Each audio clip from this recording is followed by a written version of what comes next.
Ey Jungs, tamam, langsam haben wir es gecheckt. Ihr seid die krassesten, ihr verkauft Shows aus, ihr werdet überall erkannt, alle wollen Bilder mit euch. Aber beruhigt euch bitte, ist gut.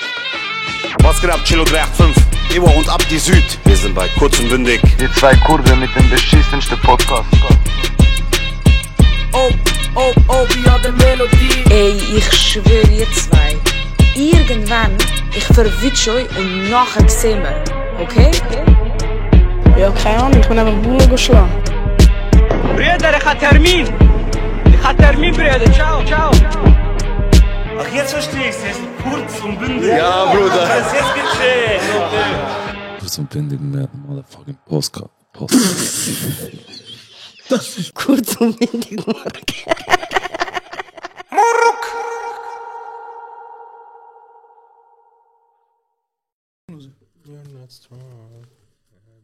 Ich war einfach aus dem Nichts, ist mir das Sinn gekommen. Was ist das für ein Lied?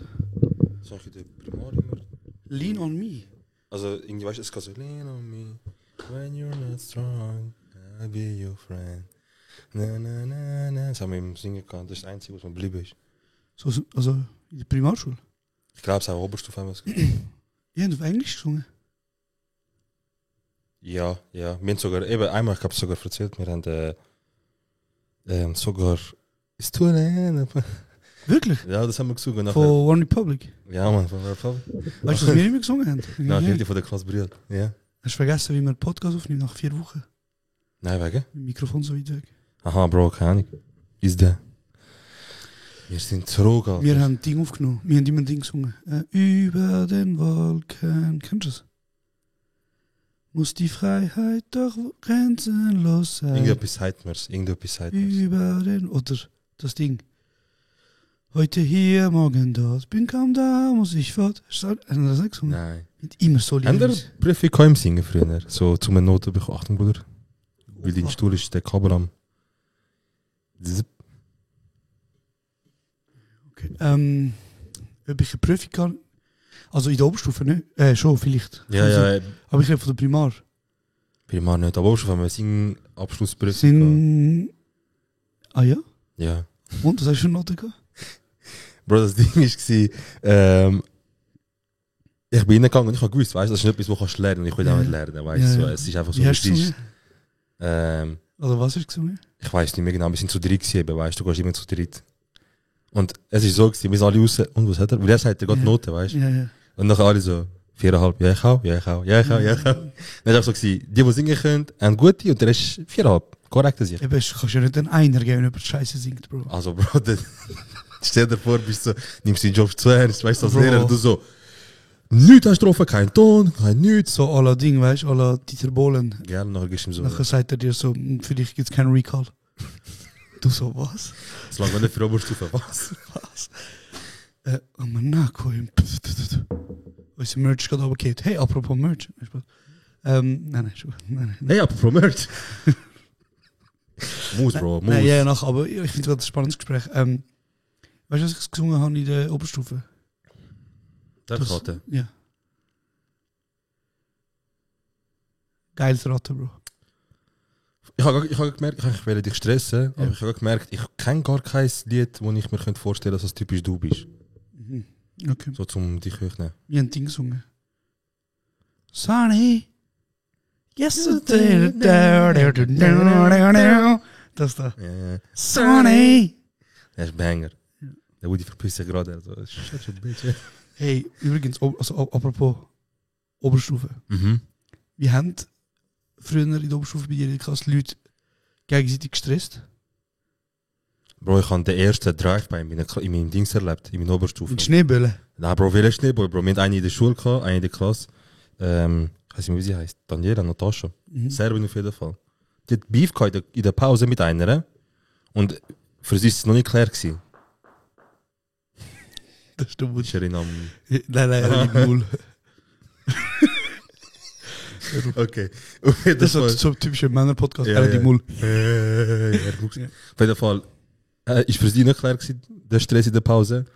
Und ich glaube, die Klasse, die betroffen ist, wo die andere war, ist etwa 3-4 Zimmer neben uns gewesen.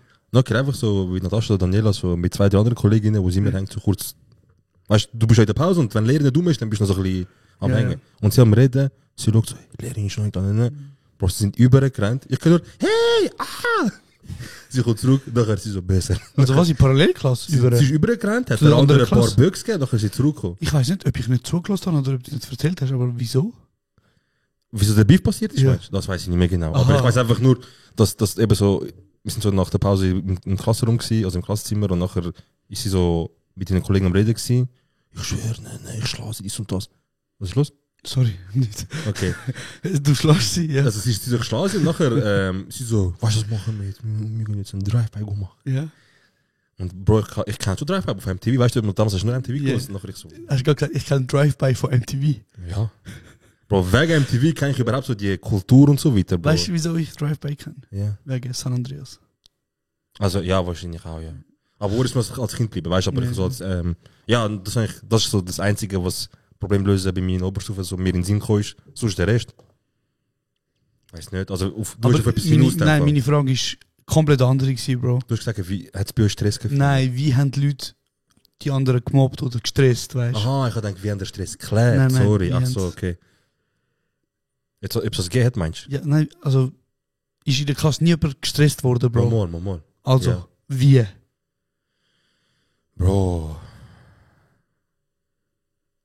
Allerlei Sachen, ich komme jetzt gerade nicht so viel in den Sinn, aber ich glaube, ich muss jetzt sogar sagen, ich glaube, der grösste Mobber ist sogar Lehrerin selber gewesen, Mann. Das, was Wirklich? du so sagst, ja. Krass. In der Primar. Okay. Weil sie hat mich einmal krank gemobbt. Ich weiß noch ganz genau. Wie war es bei euch? Gewesen? Danke, dass du fragst, Bro. Ich wollte echt nur warten Ja, auf ich das. weiß, was wart ist, aber Ja. Was? nicht. Besser nicht. Halt deine Fresse, Alter. Weißt du was? Jetzt drücke ich ihn. Ich warte schon drauf. Warte da. Viele Leute sind ein bisschen zu frech zu mir. Warte nochmal. Sag nochmal etwas gemeint. Meine Fresse. Viele Leute sind ein bisschen zu frech zu mir. Viele Leute. Tap, tap, Messer in den Hals. Wir am Bahnhof. Das ist Sorry, geil. auch. Hey, ich bin kein Schmucker. Nein, also, Was meinst du? Der mal Seki- rufen im Podcast. Der Seki hat ja alle aufgegriffen, wo irgendwie, sogar der Kameramann hat alle aufgegriffen. Meinst du? Scheiße, Bro. Also, warte, ich Meinst mach du- schon das erste Thema fertig. Okay. Gut. Bei uns haben sie irgendwie immer darauf gewartet, dass sie den Namen von der Mutter herausfinden. Ja. Und nachher hat einfach, es ist so ruhig und klasse, und dann hat einer einfach, Sabrina! Und dann gesagt, ich hab die Fresse durchgeschlagen! Und Ja. ein paar von uns haben wirklich durchgezogen, bis 3 Jahre. Krass. Das Geheimnis Ja, wurde gehütet. Ich liebe es übrigens, wie du das Getränk in einen Becher geleert hast, wegen Werbung, und auf dem Becher steht Ja. Fett Nespresso. Ja, was soll ich dir sagen, Bruder? Der Studiovermieter muss doch ein bisschen schauen. Nein, also auf jeden Fall, wo sind wir gewesen? Wir sind gewesen, Ah ja, falls irgendjemand jemals so denkt, hat, okay, weißt du was, die meisten Menschen, oder viele Menschen kommen die aus der Pubertät raus, oder kommen in die Pubertät rein und werden dann vielleicht, was? ich weiß, was ich hinaus wollte, aber das läuft auch nicht. Was? Ich würde sagen, wieso eigentlich irgendwann erwartet ist, dass jemand so Was? zum Punkt kommt und sagt, okay, ist kindisch. Nein, Aha, okay. ich kann nicht das sagen. Irgendwann kommst du aus der Pubertät raus und vielleicht passiert dann so, okay, schau, du hast einen Glow-Up gehabt. Weißt du, was ich meine? Oder einigermaßen hast du dich zusammengerissen. Wenn würdest du sagen, hast du den Glow-Up gehabt? Oh Bruder, das ist eine gute Frage, weil ich sage jetzt mal, je älter ich werde, desto attraktiver werde ich. Like Weißt? fine wine. Like fine wine, bro! Oh. Oh, warte, ich habe nicht den Knopf für das. Weißt du noch, der, wo ich das mal drauf kam, der so unchillig war? Was ist das? Wo es nicht reinpasst, oder was? Was ist das? Ja. Oh ja, genau der. Sorry. Bro, ich bin das in das Gericht umgegangen, Ja. Bro. Den drücke ich nie mehr. Was bin ich am sagen gewesen? Wie ein Fiebertraum wieder. Du so, Ah, du ob ich findest, einen Glow-Up, je okay. älter du wirst, Also ich finde ja, je älter man wird, desto mehr also irgendwann hast du einfach den Glow-Up, Bro. würdest du sagen, du bist kurdischer George Clooney? Ich würde sagen, etwas zwischen George Clooney und Jim Belushi, Bro. Nein, aber es ist Jim Belushi. das ist recht Evolution-Frage, weil ich finde zum Beispiel, je älter ich werde, desto besser sehe ich aus, so weißt, so Bart ist aber ich werde auch, je älter ich werde, desto fetter werde ich auch. Mhm. Und deswegen Das ist, beißt sich ein bisschen. Ja. Weißt du, was ich meine? Ich sage jetzt mal, mein Kopf, im Vergleich zu 14, Bruder, ich bin ein hässliches Kind gewesen. Ich glaube, ich bin nicht mal so ein hässliches Kind gewesen. Du bist ein urherziges Kind. Aber ich bin einfach... Ich bin den Umständen entsprechend gekleidet worden. Das ist halt das. Ich bin halt der Call Me T-Shirt von C&A für 2 Stunden. Krass. Ich habe einmal ein Ding bekommen von meiner Mutter, einen Tom Taylor. Kennst du Tom Taylor noch, die Marke? Pulli. Ja, die kann ich. Und ich habe den geliebt, Bro, weil er hat gut ausgesehen, weißt du. Habe ich den jeden Tag angelegt. Wegen mir kein Geld, Bro. Normal. Bro, Klockhaus. Der Beste. Und nachher, irgendwann haben die Leute so gesagt, hast du kein Geld, dass du nur einen Pulli hast. Aber so auf gemein. Ja, ja. Und ich so, ich fick dich nicht. Nein. Ja, das hat mich dann gemobbt. Ja. Also du hast den Glow-Up gehabt. Genau, du hast den Glow-Up jetzt, würde ich sagen. Ich würde sagen, einfach sagen, wenn du zum Beispiel den Anfang von unserem Podcast anschaust, wo jetzt auch schon, 2 Jahre? 2 Jahre und 2 Monate jetzt. Ja. Da habe ich noch ein bisschen mehr Haar gehabt. Wow. Und jetzt kommen wir bei mir an, weißt du. Und ich glaube, ich habe ein bisschen Sommer gewesen dort, nein, ist nicht, aber so dort, wo der Podcast zum ersten Mal ein bisschen durch den Mond gegangen ist. Dort, wo du mitgezogen bist. Wo ich mitgeflogen bin, Bruder. Ja, geht jetzt schon lange ausgedrückt, aber du... Ja, ich immer noch, dort ist mir gut gegangen. Ich glaube, so Fraufeld vor 2 Jahren ist schon recht, so, das ist mein Peak gewesen, ja, stabil. Ich führe auch... Ja. Ja, irgendwie habe ich das Gefühl, ich glaube, jeder von uns... Man, ich muss sagen, darf ich reden, wie ich wollte eigentlich? Red wie du willst, Bruder. Mein Löwe, mein Herz. Okay, es betrifft dich, weißt du? Es betrifft auch... Sag nur, Bro. Okay. Ist nicht das erste Mal, dass ich zusammengeschissen wird wegen dem scheiß Podcast. Also sag nur, Bro. Okay. Also, das wollte ich wieder sagen. So, ich so rausschneiden. Ja. Nein, ich wollte schon wieder sagen, ich habe das Gefühl, meiner Meinung nach haben wir, also so unser eigener Freundeskreis, der Peak, wo wir einfach alle in den gleichen Scheißwege gewohnt haben. Aber nicht nur optisch, sondern auch im Kopf. Ja, ja. Ich habe dort, glaube ich, 2 sorglosesten Jahre im Leben gehabt. Wirklich, also Bro, ich habe bis heute, ich traue dem nach. Weil die 2 Jahre... Ja, voll geil, ich bin depressiv. Ich weiß, ich kann mich umbringen und so. Ja, nein, aber... Kann ich nicht. Ich kann wirklich nicht. Das ist ein bisschen zu viel. Das ist ja nicht lustig über das Lachen. Aber alles gut, Bro, es ist dein Leben, weißt du. Aber trotzdem bist du für deine Umstände gewesen. Voll. So, und ich glaube, bei dir ist es nicht das optische Thema, bei dir ist es nach Kopfsache. Ja. Ich glaube, du bist immer rum, es ist mehr Kopfsache. Also nicht jetzt, dass ich sagen will, so wie... Du bist, nein, du bist immer noch quasi. Weißt du, ich kann sagen, bei dir hat man gesehen, dass du dich wohlfühlst und dass dir gut geht und dass du happy bist, indem man gewusst hat, dir geht es auch innerlich gut. Check. Andere Leute sind so, mir geht es gut, ich bin voll am Abnehmen und so, weißt du, dies und das. Und nein, es ist automatisch das Gefühl, dann geht es gut, dann macht Sport und so, aber du weißt ja nie, weißt du. Ja, voll, das stimmt. Nein, ist ein guter Punkt. Ja, ich glaube schon, dass ich so, ich meine, wenn ich mich so anschaue, weißt du noch, wie ich ausgesehen habe mit so 13. Ja. Mit meinen Locken. Deine Locken, Mann. Bruder, was für Babalocken. Babalocken, Bro. Wirklich. Ich kann aussehen wie ein Schaf. Du hast ausgesehen wie kurdische Tokyo-Hotel-Version. Ich schwöre. Aber mit so, ein bisschen halt, weiß nicht. Ich habe recht braune Haare gehabt dort. Ja. Du hast aber auch die geile Brille gehabt, die damals voll links war, die wo so ein Glas am Stück war, blöd gesagt. Ja. Das da Runde und das eine Foto von Netlog, das was ich habe auch gerade an das Foto von Netlog gedacht. Ich war im Auto gewesen, und ich habe so ein Selfie gemacht mit meinem Nokia damals, also nicht so alt, sondern Nokia mit Kamera halt. Ja. Sondern, weißt du, die zum Aufschieben oder Seite, nachher ist so Licht gekommen und ich hatte so eine Strähne vor dem Auge, weißt du. Dann habe ich so Licht, Haarsträhne, Licht, habe ich so reingeschaut in die Kamera, als wäre ich gerade von Faces TV entdeckt worden.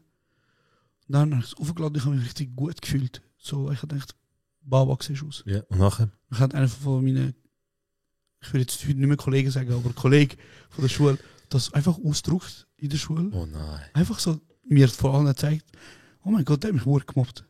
Bis ich sehe. Aber ja. Krass. Ich habe auch mal so einen Moment gehabt, wo jemand... Also ich habe gedacht, ich habe optisch jetzt voll Banger etwas rausgemacht so aus mir. Ja. Was habe ich gemacht? Wo ich noch Haare hatte, so mit 18, 19. Ja. so gute Frisur gemacht, ein bisschen volles Volumen, ein bisschen mehr Haar. Ja, ich weiß, das Kinder ist wie gemacht. Elvis ein bisschen. Ein bisschen so. Ja. Nein, einen strengen Tag gemacht, weißt du? Krass, der Schmalzlocke. Der Schmalzlocke. Das ist das Schmalzlocke. Der Elvis, wie ihn auf der Fotos Oder kannst der mit ein Ding, Dings. der Clark Kent, Superman. Wahrscheinlich auch, ja. Ja. Nein. Sehr Auf geil, jeden Fall sehr geil. habe ich die Frisur gemacht Mhm. und wir gehen in den Ausgang mit der Winti Baller von dich voll top Moti. Ich so, wow, mal Haare gemacht und so, mal etwas versucht und ich finde, es sieht auch gut aus. Ich sehe Kollegin am Bahnhof, sie so, hoi, was hast du gemacht? Ich so, Das ist immer gemein. Du sollst ja nichts machen. ich so, was? Sie so, dies Haar. Ich so, was macht das da? Ich so, sorry. Ganze Vibe hat sich hier bis heute, Mann. Weißt du, was mich Also, es ist auch eine Kollegin so. Kennen wir sie? Ja, also jetzt haben wir nicht mehr so viel Kontakt, aber früher haben wir viel gehängt mit dir und so. Also, gehängt einfach ab und zu mal gesehen. Blond. Oh, ja, stimmt. Klein. Ja, ich erinnere mich. Die ist auch noch gemein gewesen. Ja, bei mir Also so direkt. Ja, mir mir auch. auch. Fair. Also, mir auch. das ist unsere freundschaftliche Ja, Beziehung. fair. So. Weißt du noch, wo wir einmal, ich weiß nicht, wie alt wir Boah, ich sind. werde bin ich bei meiner Ex ihrer Familie als betrogen durchgegangen, Bro. Wieso? Bro, sie ist auch eine Kollegin von uns gewesen. Mhm. Und sie hat mal so, mich zum Essen eingeladen, aber so auf anständig, weil ich irgendwie geholfen. Und sie so, meine Mama würde gerne dich, weißt du, so, als Dankeschön, dass du uns geholfen hast, zum Essen eingeladen. Ihres Mami? Ja, voll. Und ich so, ja, weißt du, ich habe die Mutter erkannt, weißt du, man kennt sich ja so, schon nicht irgendwie, oh mein Gott. Bro, nachher hat, sie einen Beitrag gemacht, auf Insta, mich und ihre Mutter markiert, weißt du, so, irgendwie, oder eine Story gemacht, irgendetwas. Auf jeden Fall haben wir mich markiert und man kann mich, also man hat gesehen, dass mich da auf eine Story oder auf irgendeinen Beitrag markiert wurde. Früher hast du das, weißt du noch auf Insta früher? Hat es ja nicht nur Likes gegeben, sondern auch so, wer liked was. Ey, Bro. Und dann ist eben auch die immer Meldung gekommen, Sarah wurde markiert. Bro, auf jeden Fall nachher, ich hatte dort gegessen, weißt du, war fein gewesen, noch ein bisschen Kaffee getrunken, dann gehe ich heim, Bro. Gehe zu meiner damaligen Freundin heim, so. Schon parat heute, das jüngste Gericht. Schon parat. Betrügen, hä? Ich so, meine ganze Familie hat gesehen, dass du bei der anderen Frau bist. Scheiße, ja. Ich so, aber, ja, nachher habe ich ihr gesagt, ich so, Bro, kannst du löschen? Und natürlich, sie hat es unschuldig gefunden. Sie so, aber, hä? Aber auf jeden Fall, ja, mit ihr haben wir ein paar so lustige Momente gehabt. Aber weißt du noch, wo früher, eben, nicht gesagt, Insta früher hat ja, wieso eben die eine Einstellung gehabt, oder ADS-Kind. Bro, schlimm. Die eine Einstellung gehabt, wo entweder hast du gesehen, wer deine Beiträge geliked hat, oder wenn du auf den anderen gewechselt hast, hast du gesehen, wer etwas geliked hat, wer, also gerade die Aktivitäten. So Aktivität vor allem, ja. Genau. Ja. Das ist so Insta-Anfangszeiten gewesen. Beziehungskiller, Bro. Weißt? Und heute kannst du Chat verstecken, habe ich gehört. Du kannst Nachrichten zurückrufen. Ja. Du kannst Selbstlöschmodus rein tun. Ich weiß nicht, was passiert ist, Bro, aber seit der Zuckerberg übernommen hat.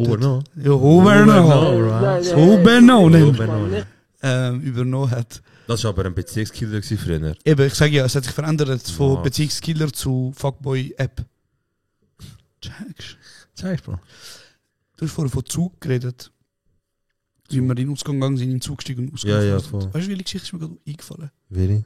Einmal haben wir wie öfters auch müssen am Bahnhof auf dich warten. Für auf den Zug. Jedes Mal, ich weiß auch nicht, Bro. Der Zug fährt 52, Bro. Wir sind 35 dort, du kommst 51 gehen. Bro, weißt du wieso? Wegen dem scheiß Bus. Nicht meine Freunde. Nein, Zug. Mein Zug ist ja vom Bahnhof Al-Rüti, ist ja in der Stadt.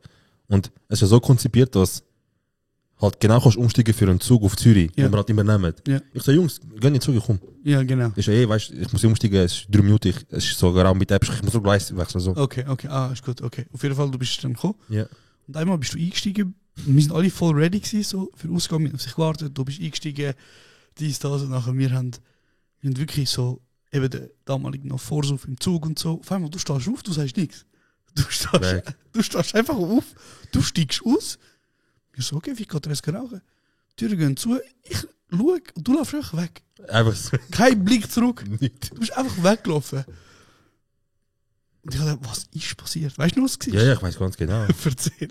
Bro, dort sind wir ja nicht, dort haben wir ja beim damaligen Kollegen die Heime, haben wir ja vorgesoffen. Ja.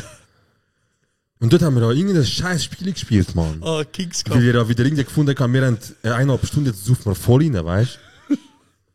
Und ich dachte, top Moti, ich, Gilly und so, dies und das. Und schon, eben später, ich habe so Fotos sogar von meinen, sogar dort vor Ort, auf dem WC, haben wir sogar das Foto mit dem Gilly gemacht, so ein Selfie. So dort siehst du, bei einem Auge ist so, der andere ist halb, so irgendwie, wir bleiben mit aufgefallen, also. Ja, geil. Und dann sind wir auf der Busanwarte gewesen, sind wir am Bahnhof angekommen. Und es ist immer schlimmer geworden, weißt du, weil, Bro, fast nicht gegessen, brutal viel getrunken. Und dann sind wir im Vierer geguckt, im Zug, und der wartet noch ein paar Minuten, bis er losfährt. Und nachher deine damalige Ex hat mir so angeschaut, weißt du, Bro, ich habe nur noch funktioniert da. Mein Organ nur funktioniert, ich bin nicht mehr da gewesen. Und nachher sie so, ey, Gas. Ich so, Wer ist das die dort? deine... Für die fast in einer Moschee geheiratet ist, Bro. Oh, ja, stimmt. Und sie so, hey Gott, ich so, ey, nie gesagt, sie so, ey, du musst im Fall nicht mitkommen, du siehst voll am Arsch aus. Ich so, hast recht. Bin einfach rausgegangen? Bin einfach rausgelaufen, Bro.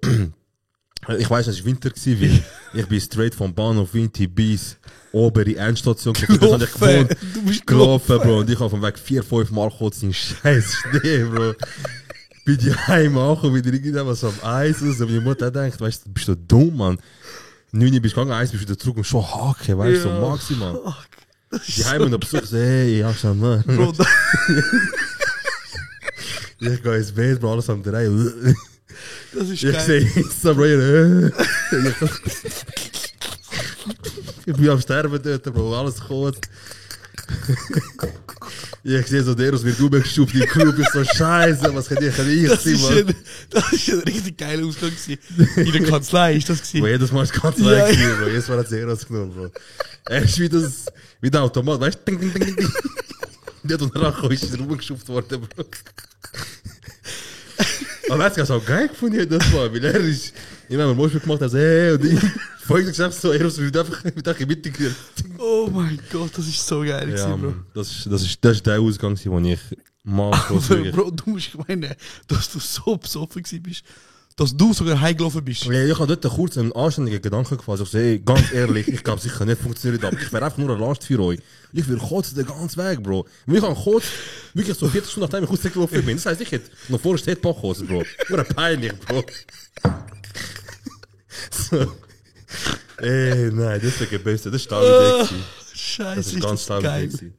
Ist das geil, Mann. Ich bin ja gestorben, wirklich. Ja, man. Einmal habe ich auch, der Joel hat mich auch verarscht, wo wir im Zug sind. Also verarscht, auch. Ich habe gerade keine... Ah, der Joel. Ja.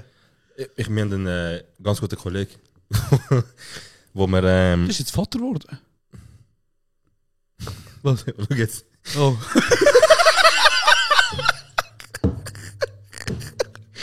Ich weiß nicht, Bro. Egal, ich sag nicht. Ja, wir sind dort so in den Ausgang gegangen, weißt du. Und dort haben wir so frisch, ich, du, Gilly, mit dem Sandro und dem Chains anfangen, so noch 2, 3 Kollegen, eben so der Joel und Simon und so. Bro, wir sind 8 im Zug und 2 Vierer. Und der Vierer ist in seinem Vibe, ja, ist ja im Film gewesen. Ja. Ich, Joel, Simon, so da am Reden. Kannst du deinen Namen richtig sagen? Joel.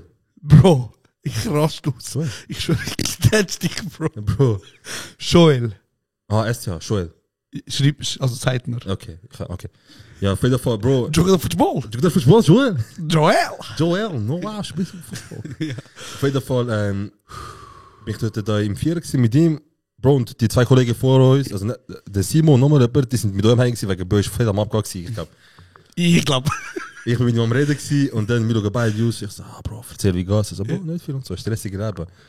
Und wir haben beide ein bisschen Intus gehabt, weißt du, aber so normal geredet. Und nachher, ich rede mit ihm, weißt du, und ich kann ihn nicht so gut. Ich habe einfach nur so gekannt, weil dort haben wir eben ihn und nochmal jemand, haben wir so, sind wir zum 5., 6. Mal im Ausgang. Aber Jetzt haben sich unsere Kollegenkreis vermischt. ja, aber wir sind einfach immer im Ausgang und haben nie so gross. Ja, aber ich glaube, die anderen sind auch nur mit ihm im Ausgang, wenn ich Wir sind, also, es ist immer so gewesen, wir haben das gekannt, wir sind im Ausgang, nächsten Sonntag sind wir BK Tös gegessen und das war's. Nachher ist jeder sein Weg wieder. Auf jeden Fall, ich bin mit ihm im Zug, ich rede so, Bro, erzähl, wie läuft Leben und so, was machst du? Ich so, Bro, ich bin top-Modi, Bro, weißt du? Er so, ja, so geil, dass ich heute bis Hund aufgeht. Er so, nein, Bro, ich muss schon am Eis gehen. Also 2, ich so, wieso, Bro? Er so, ja, 2 Lidschotten, aber 3 ist zu spät, weißt du. Ich so, Bro, erzähl, wieso und so, weißt du, musst heim, musst mal viel stehen, wegen ab und zu der Simon ist so, Bro, ich muss Fußball und so. Dann macht er 5 Uhr morgen im Club. Hey, Giancarlo! Ich komm morgen, Bruder, ich bin voll verletzt, Bruder. Dann hörst du Hintergrund. Ich kann morgen nicht kommen, Match. Dann schickt der Pinski, wie sein Chef nächsten Morgen sagt, ich höre den... Nicht der Chef, der Trainer. Ich höre die Clubgeräusche im Hintergrund, gib 150 Franken Busse, du weißt. Wegen nicht erscheinen und so. Krass. Ja. Davon nachher sagt mir einfach der Schule so, hey, ich muss gehen und so, eben früh. Wegen das Kind ist die Heim am Warten. Und nachher ich so, mad Respekt, ich so krass, kommst du noch in den Ausgang. Bro, und ganz normal geredet, weißt du? Das war's. Wenn ich was geredet, so das war's. Und dann irgendwann mal, wir sind nachher immer closer geworden und so, aber ich kann nie so, ich bin jetzt so im Hai. Ja. Oder so eher umgekehrt, wenn ich im Winter drauf im Ausgang. Und irgendwann mal hat er so einen Geburtstag veranstaltet, nachher hat er so alle gerufen, so Familie, jeder. Du hast jeder kennt, wirklich entfernte Verwandte, nachher kommt aus seine Freundin und so. Ich so, hey, darf ich euren Sohn mal kennenlernen, weißt du? Er so, mein Sohn? Und er denkt, ich sage etwas, wo er nicht mal, wo er vergessen hat, er so, ja. Sohn? Ja. Ich so, Bro, dein Sohn? Er so, ich habe keinen Sohn.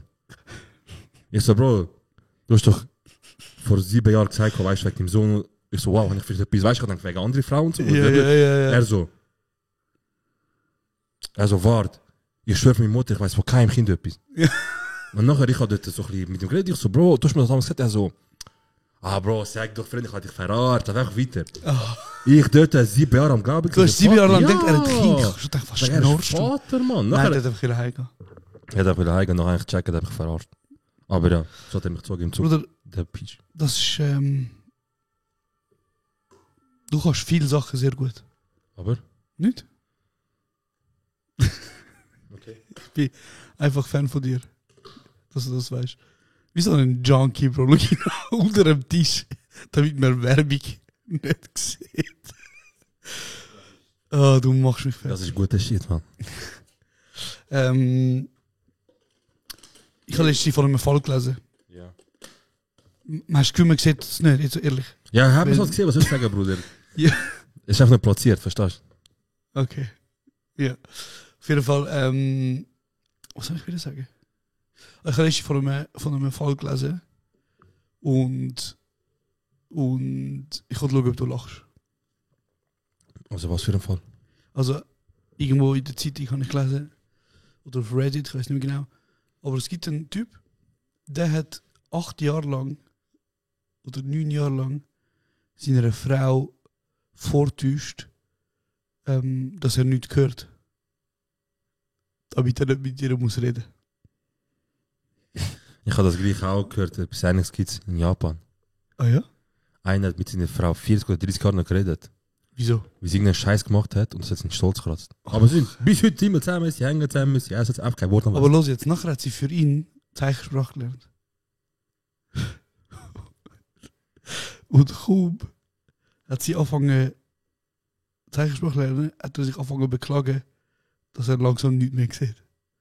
Bruder, mach doch einfach Schluss.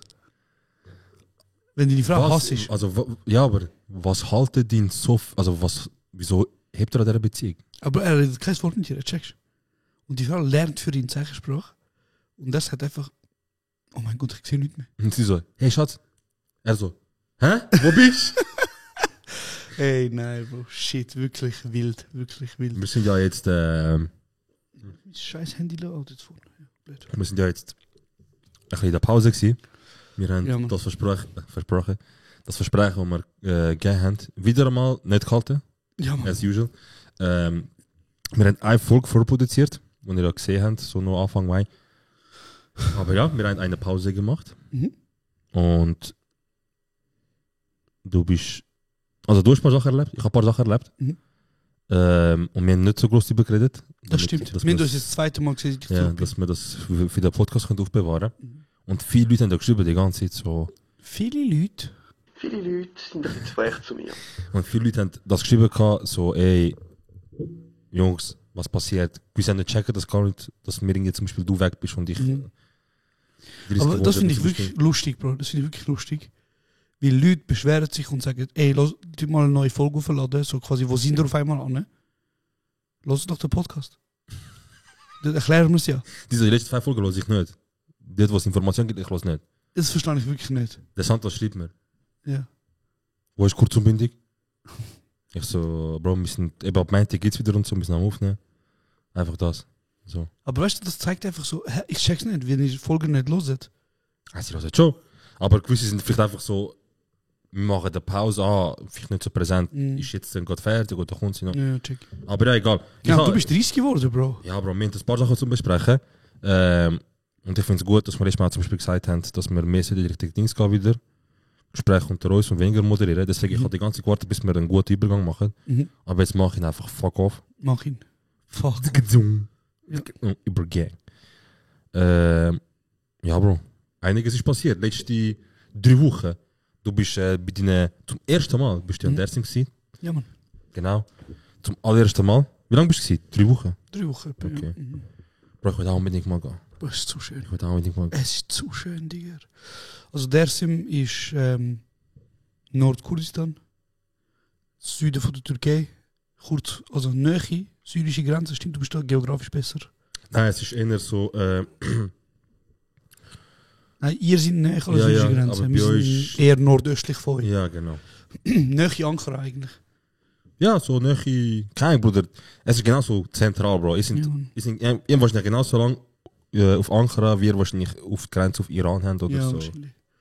Auf jeden Fall, eben, ich habe die Heimat von meiner Mutter und von meinem Vater immer nur von Erzählungen gehört. So. Wie ist das erste Mal Heimat gesehen? Und die sagen ja immer so, weißt, ich sage dir ganz ehrlich, Bro, ich habe mir vorgestellt, es ist alles Sand, Bro.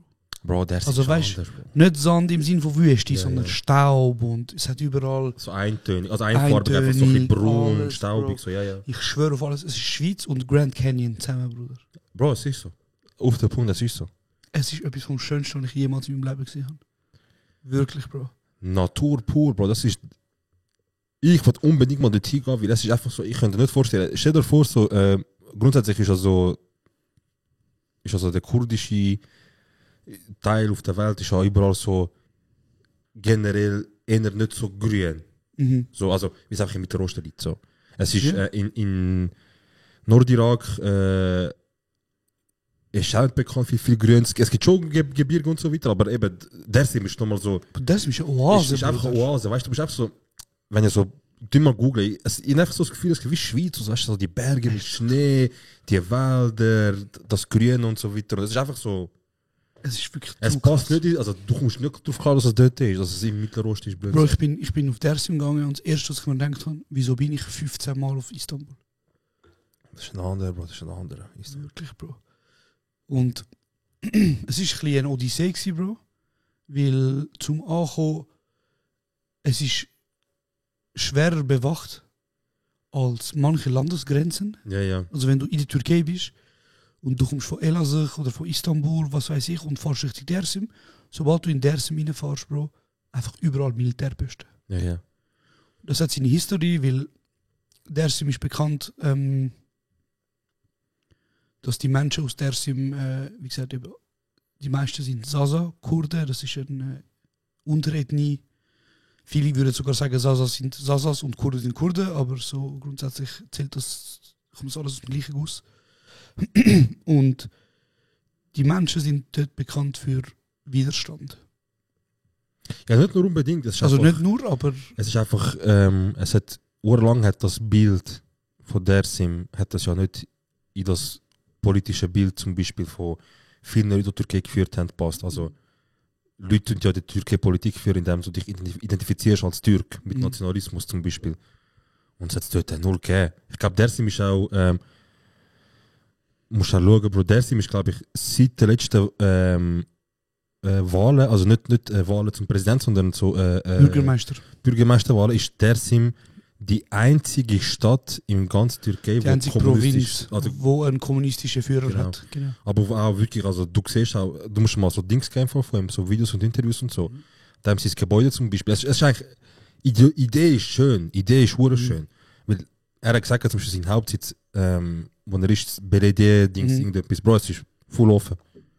Jeder Zeit kommen.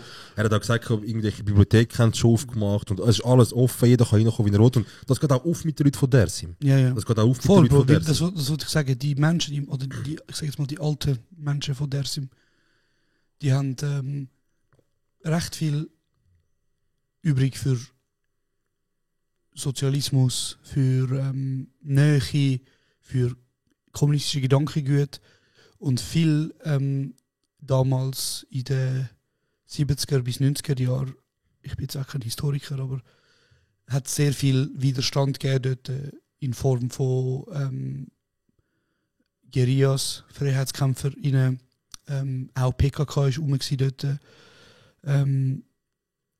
Und vor dem muss man vielleicht auch noch eine kleine Geschichtsstunde so, weil ich habe mich auch ein bisschen informiert und ich habe mit vielen Leuten geredet. Ich finde, du bist ja sehr auch ein Geschichtsbuff. Die Kurden aus Sasa haben etwas sehr Spezielles, so aus Dersim Sasa-Kurden. Sagt ihr das Aschiret etwas? Ja. Also Aschiret das ist das Prinzip von Großfamilie eigentlich. Sind Großfamilien oder sogar Stämme? Ja, also eigentlich sind es Stämme, aber sie funktionieren im Prinzip wie die mediale Großfamilie, die in Deutschland kennst. So. Genau, und es gibt grundsätzlich, eben, es kann gut sein, dass ich jetzt etwas falsch sage, aber es gibt in Dersim 12 grosse Stämme.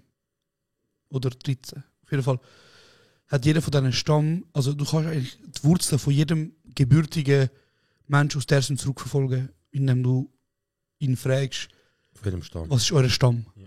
Und das ist ja ein ähnliches Prinzip, wie zum Beispiel amerikanische Ureinwohner haben. Genau, wo ich Cheyenne, oder vielleicht schon ich einen Scheiß. Ja. Was hat es noch gehabt? Kennst du noch? Du redest von ihnen. Also ja, voll egal. Ich denke, vielleicht weiss ich etwas, aber ich weiss nur. Apaches, ja, genau. Also es gibt ja ganz viel, auch heute noch ein paar. Aber auf jeden Fall, es gibt in Dersim die 12 Aschirets, die 12 Stämme. Und damals, 1935, 36, ist ja so, das ist ja der Atatürk. Das ist, glaube ich, sogar noch das Osmanische Reich gewesen, oder? Also er ist ja der, der den türkischen Status gerufen hat. Ah, genau. Der türkische Republik, genau. Mhm. Auf jeden Fall hat es damals einen Krieg gegeben und anscheinend, das sind jetzt auch Erzählungen, wo die, ich sage jetzt die Dersim Menschen sagen, haben die Krieger aus Dersim und die Soldaten aus Dersim können Welle an Welle von Angreifern abwehren mit ihrer bescheidenen Zahl. Und Atatürk hat damals, eben der Gründer der Republik, hat damals wieso wollen wissen, wer sind die Leute, die das machen. Ich wollte die kennenlernen. Dann ist er gegangen und gemäß Überlieferungen hat er dann das Oberhaupt von der Stammesführer, also es gibt jeder Stamm hat wie so einen Stammesführer und dann gibt es noch das Oberhaupt von dem, also so von diesen 13 der höchste Seyd Reza hat er geheißen. Und der ist der einzige von diesen Aschiret-Stammesführern gewesen, der auch ein Gelehrter war. Ja. Das ist 1940, so, also 38, 39 so. Und anscheinend hat es dann einen Streit gegeben. Eben, ich kann jetzt die Version erzählen und dort in der Version ist so, Seyd Reza wird beleidigt vom Atatürk. Es gibt, glaube ich, sogar noch irgendeine Narrative, die sagt, am Seyd Reza ist versprochen worden, er darf Dersim behalten. Als Boden, als neutraler Boden. Das passt auch. Genau, zu den anderen Narrativen, die die Türkei oft gemacht hat. Ja. So quasi, ich darf den Boden behalten, wenn ihr uns helft. Beim Weltkrieg. Beim Weltkrieg, ja. Genau. 30. Oder beim Krieg oder was auch immer. Gut, dann haben sie geholfen, dann anscheinend ist eine Beleidigung passiert. Atatürk hat irgendwie Seyd Reza als Wilde beleidigt. Und dann haben die Dersim-Kurden aus dieser Beleidigung raus und plus hat Atatürk dann angefangen, mega viel Polizei- und Militärpräsenz in Dersim aufzubauen. Und dann haben Dersim-Kurden angefangen, das Militärstützpunkt stürmen und haben die Soldaten getötet.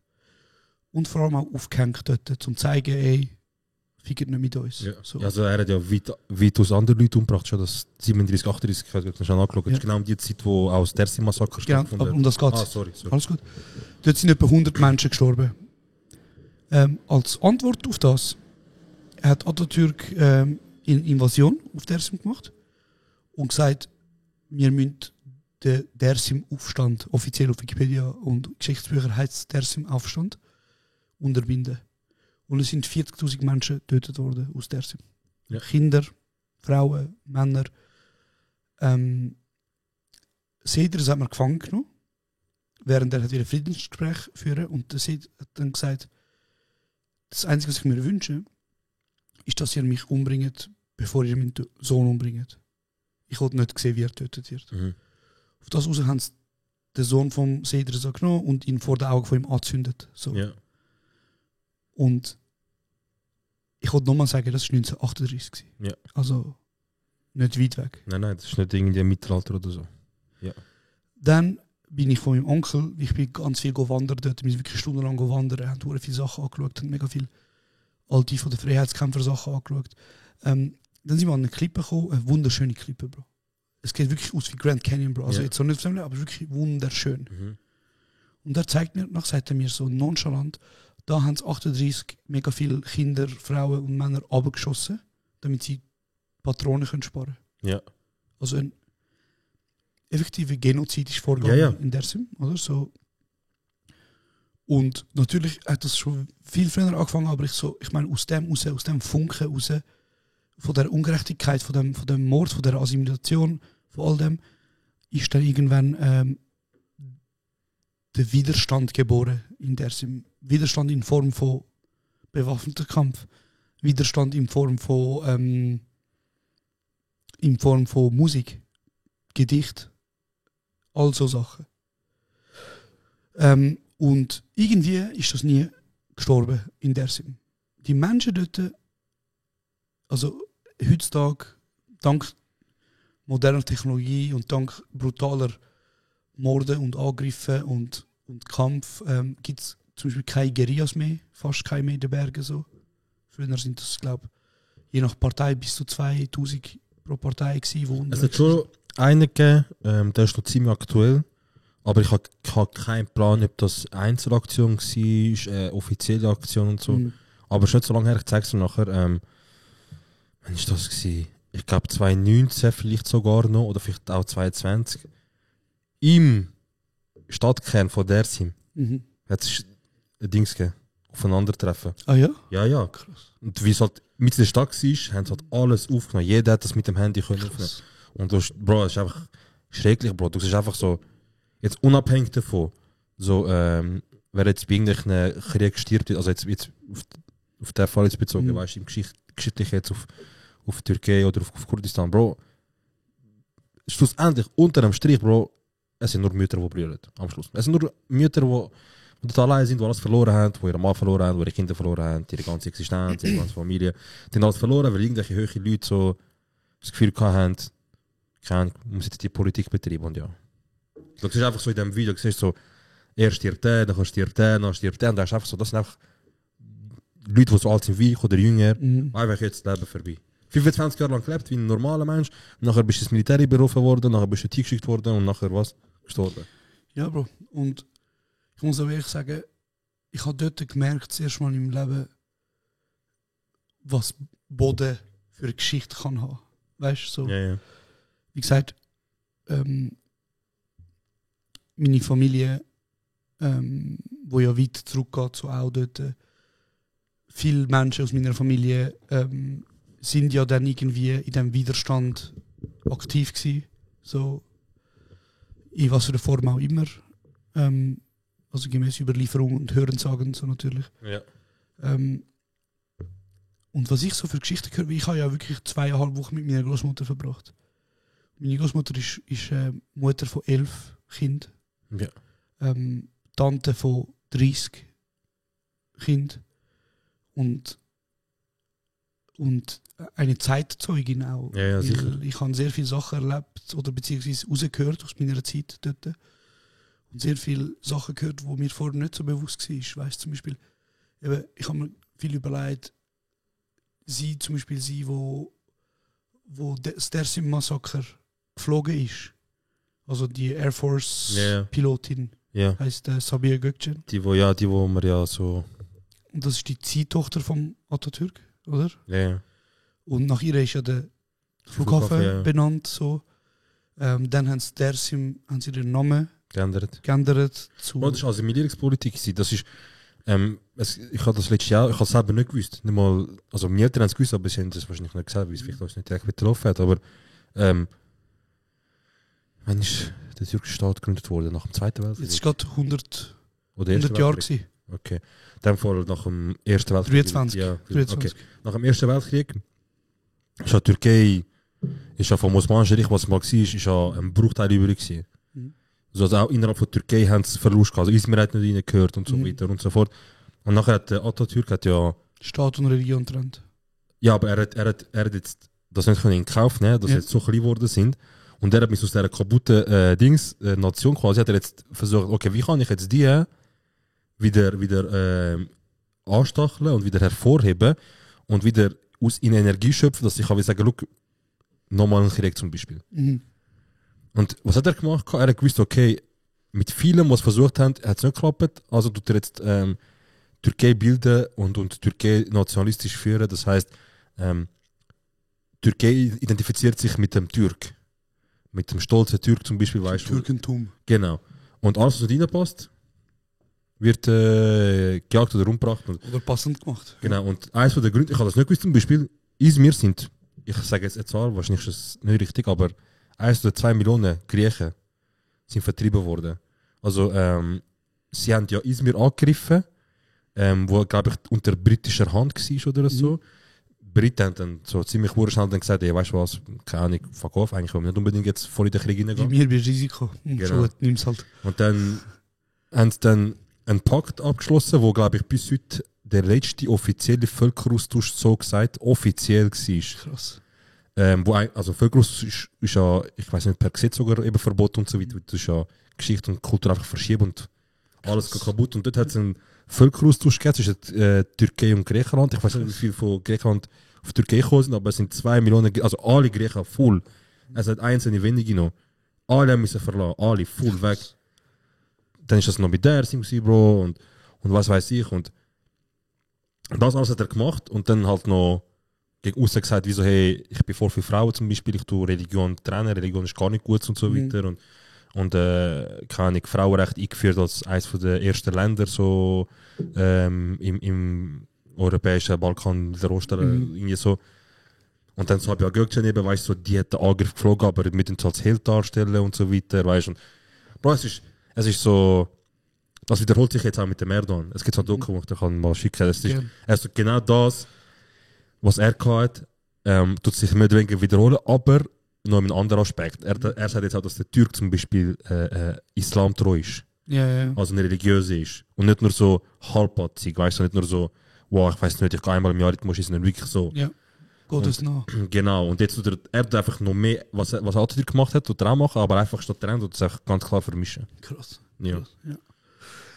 Ja. Und damals eben ist Dersim und die ganze Region um Dersim, also auch weiter im Norden gehst und so weiter. Die Türkei ist ein Multikulti-Land, Armenier, Kurden, Türken, Syrer, Aramäer und so weiter, Christen, Juden, Moslems, hat alles gehabt, Bro. Und nachher hat er halt gemerkt, okay, gut, ich bin jetzt an der Macht und entweder ich bin jetzt ein normaler Präsi und wir überleben irgendwie, oder ich bin ein Peach und mache irgendwelche Hurensohn-Moves und Bro, aber das ist ja so, Bro, autokratische Präsidenten, Bro, auf der ganzen Welt, immer mehr Moves schon, immer mehr.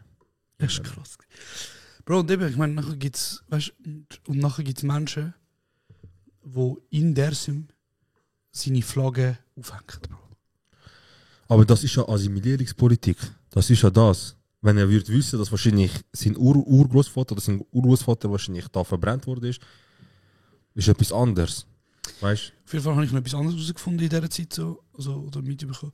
Ich bin ja ursprünglich auf Dersim gegangen, natürlich einerseits zum Ferien machen. Ich glaube, ich erzähle in der nächsten Folge,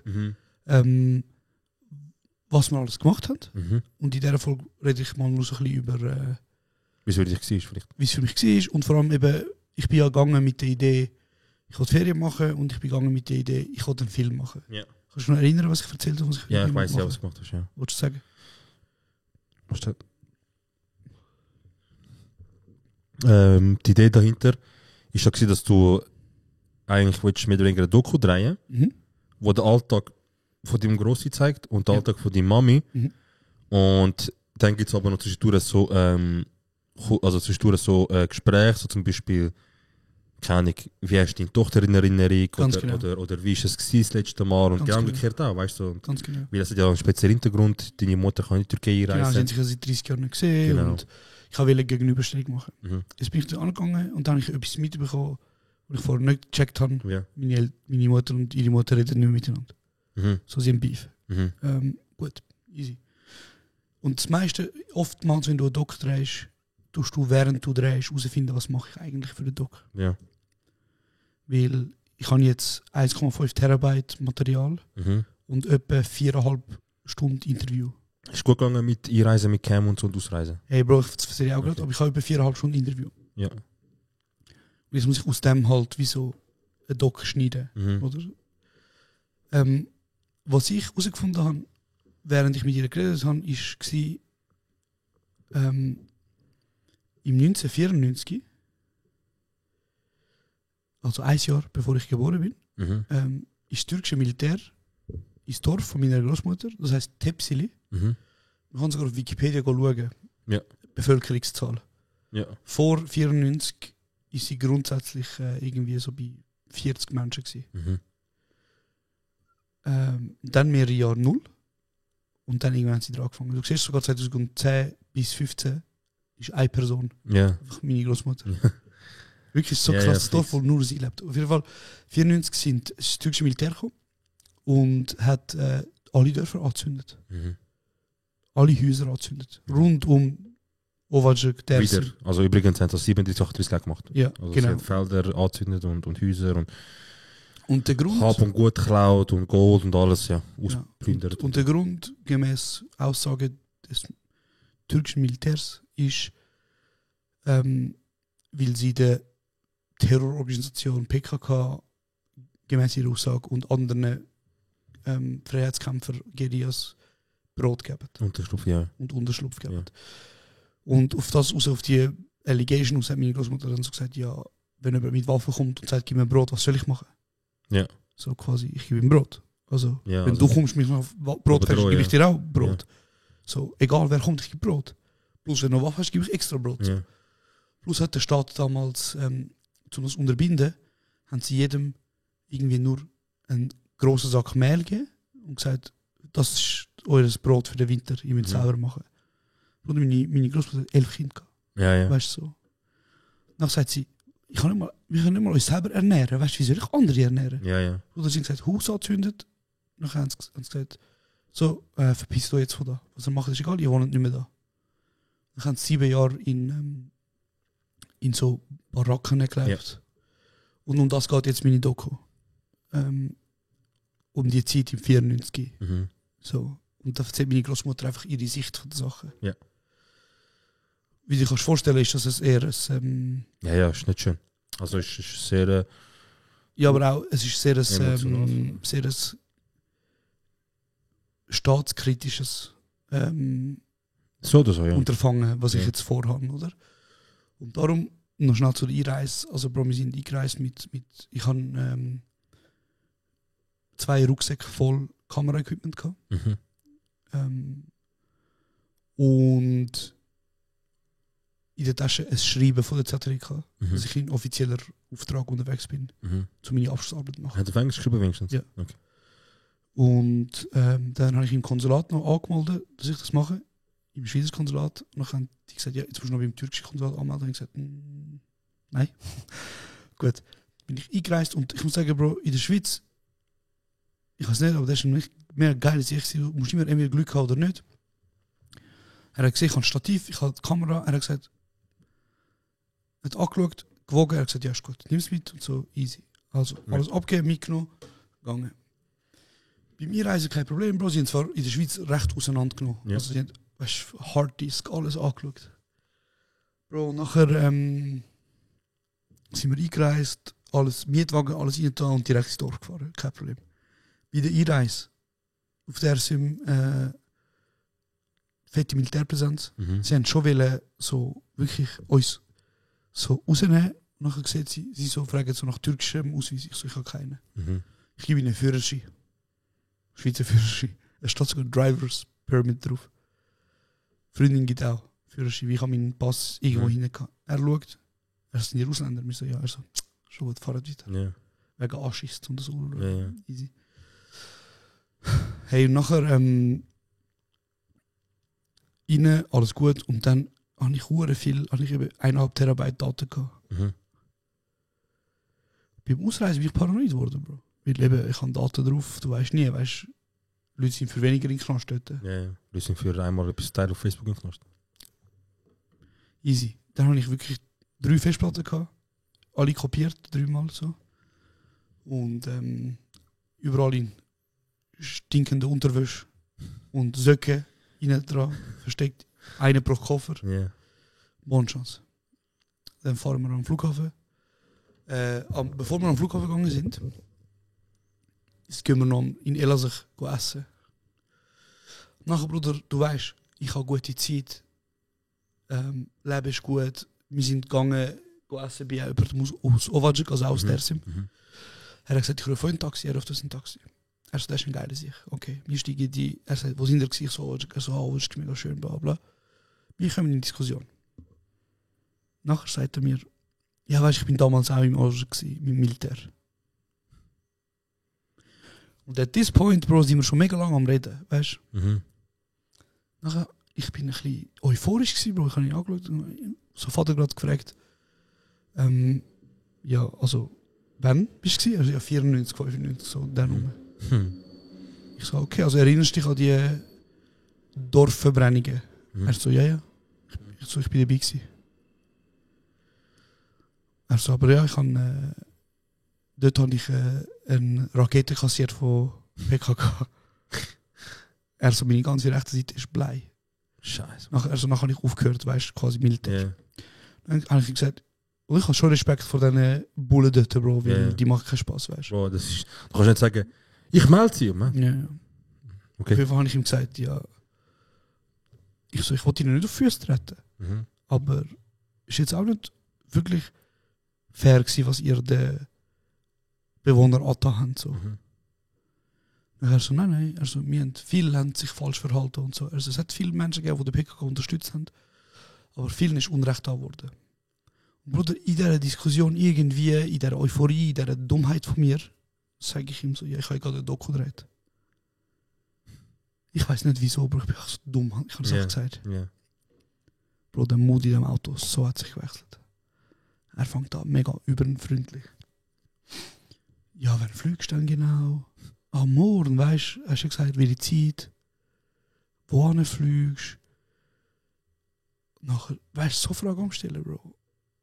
Und nachher er so, ja, nachher am Schluss, er hat darauf bestanden, also ich hole dich am Morgen um 7 Uhr ab, da im Hotel. Er hat uns ins Hotel gefahren. Yeah. Und ich habe in meinem Kopf, gedacht, Scheiße. Wie er hat mich noch gefragt, ja, haben der Bestätigung, und er hat mich geholt. Ich so, ja, sicher, weißt du. Er so, okay. Und ich habe mir nur gedacht, Bruder,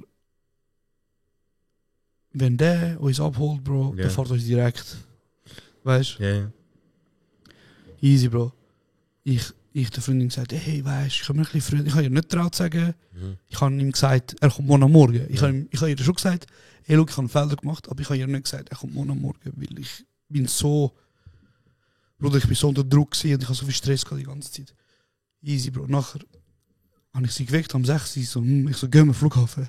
Sie so, was ist mit dir? Ich so, nein, gehen wir, weißt besser, du weißt nie, Türkei und so. Bruder, ich habe gedacht, weißt, ich gehe jetzt an den Flughafen, Bro, und ich tauche unter. So wie all diese Dinge. Actionfilme und so, weißt du, Spy-Movies. Wie weißt du, wie viele Gates hat der Flughafen? Eine, Bro. Geht so eine Siegtemors und eine, Bro. Bro, normal. Bist du frei, was mit dem Flughafen dort, Bro? Also nicht der sind, Bro, weißt du, das ist 3 Stunden entfernt, aber Bro, ich habe nur gedacht, ist es mit mir? Bis ich in das Flugzeug steige und nachdem wir auf Istanbul geflogen, weißt du, kommen wir Istanbul ab, oder 3 Kontrollen, ich habe gedacht, ich stirb. Wirklich, so Eier flattern kann, das Grauens. Aber Bro, es ist alles gut gegangen. Handy. Wirklich alles gut gegangen. Ich habe Glück gehabt. Ich weiß jetzt nur nicht, ich habe wirklich das Gefühl, dass, wenn ich den Film rausbringe, Ja, ich will schon schauen. Vielleicht nicht gerade morgen reisen. nachher nicht gerade die Reise darf. Ja, aber ja. sonst, ja. Ja, ich habe Ja, Mann. auch Eierflatter gehabt. Bin ja mit dem Auto vom Dings gekommen. Wo ich kenne. Mhm. Und irgendeine unbekannte Nummer hat mir angerufen. Mhm. Das heute, oder was? Ja, Gott, ich so, hallo? Ich stehe da, ich so, wer fragt? Mhm. Nachher, ja, ich so, wer fragt genau, weißt du? Ja. Sie sagt sich nicht, dass nachher er so, ich bin von da und da, sie haben einen Termin. Ich so, ah. Was hast du vergessen? Bro, ich habe letztes beim Game, es wird das letzte Tour auf, Bro, die ganze Zeit so die Versicherungen. Und ich habe einfach einen Termin gemacht, ich habe von A bis Z geschaut, Bro. Ich so, ich habe die Adresse gegeben von einem Puff.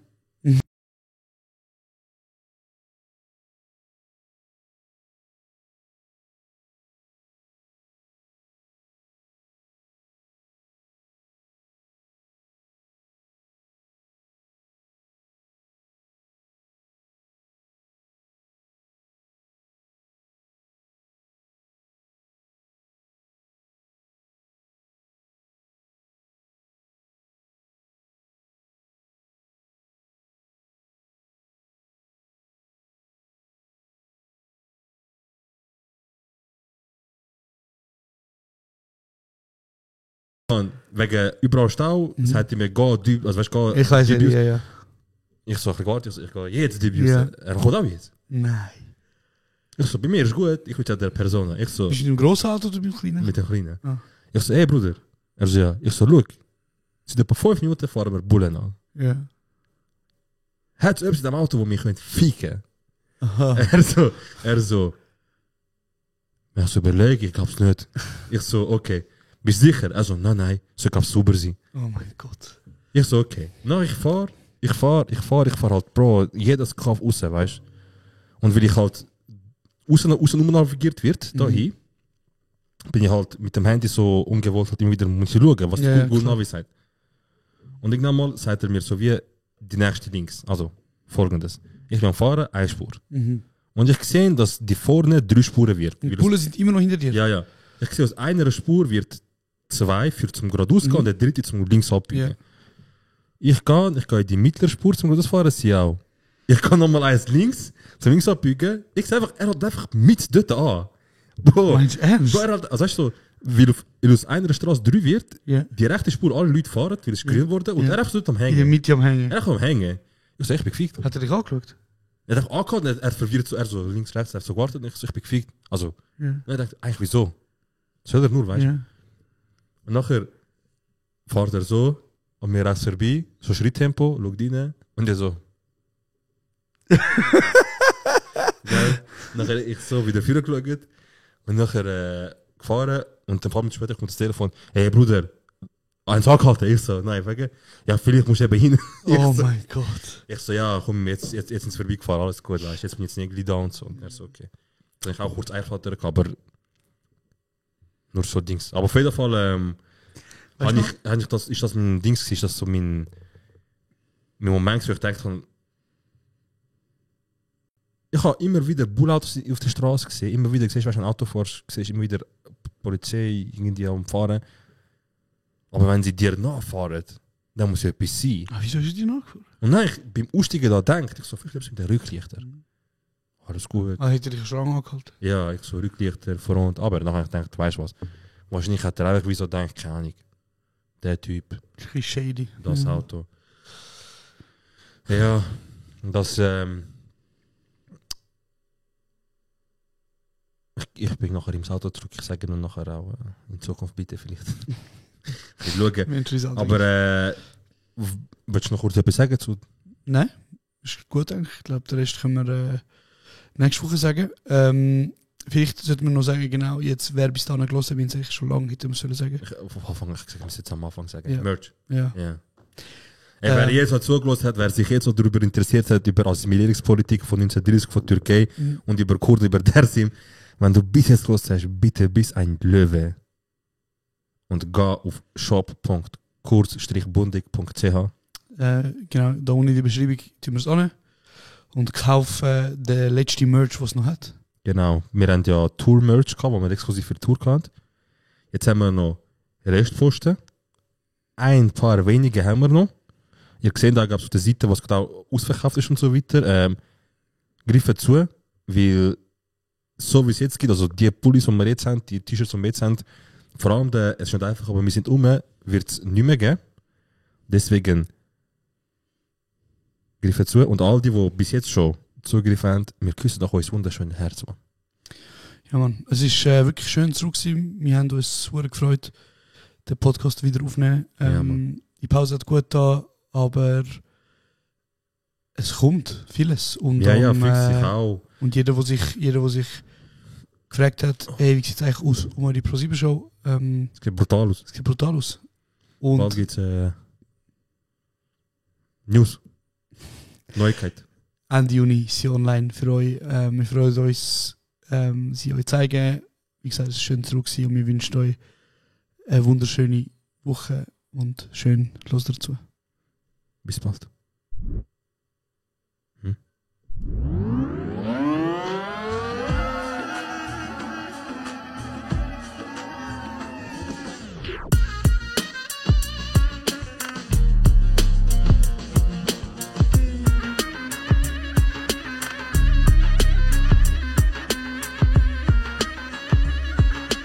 Das ist kurz und